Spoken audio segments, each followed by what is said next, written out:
Hi guys, it's Jen and welcome to my ARC review of Catriona Ward's Nowhere Burning. First of all, thank you to Tor Nightfire. I got a physical copy, which I was over the moon that I had received that. I don't have it right now because I did pass it on to my friend Hannah. I was hoping Hannah would get done with it in time for me to send it to Amanda, but she hasn't finished it. If you are a fan of Catriona Ward's, you will for sure not be disappointed in this one. I did really enjoy it, but I did have some misgivings on it, and I'll get into that. It is set up how she usually sets her books up, and it's multi-point of view, and she definitely has a lot of horror, things that are just disturbing and dark, very dark themes. But there's also a very interesting parallel to Peter Pan. You start the book off with a brother and sister. The sister is Riley and her brother is Oliver. And the beginning is also pretty disturbing in my opinion. Anything involving children and any kind of violence or abuse is not something I typically want to read.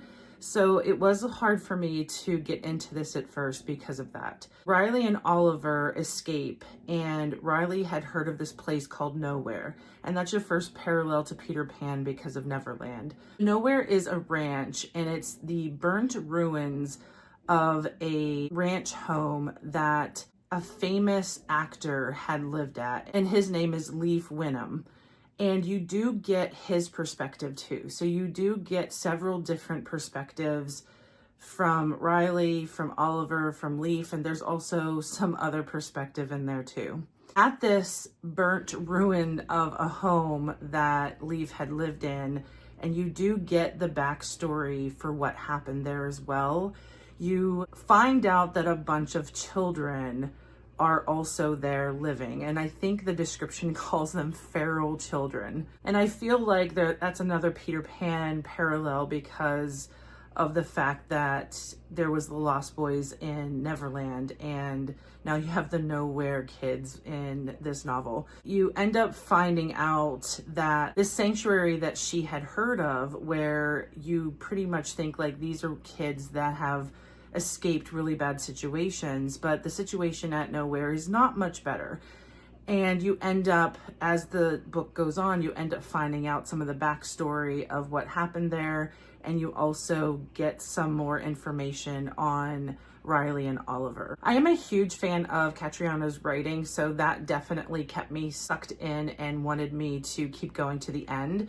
I think if it had not been her, it would have been hard for me, and I probably would have put it down, because as I've said, with children and any kind of abuse, it's just not something that I enjoy reading, and I am not a fan of horror involving children. So it was definitely Catriona that kept me riveted throughout the book and keep going. I end up giving this 4 stars, mainly because of her writing, but she does her typical tying things together at the end. You find out information that puts in perspective the rest of the novel, and she's really good about doing that. It's one of the reasons why I love her novels. So if you had read her novels, you'll definitely feel at home, and it'll be the typical Catriona Ward book.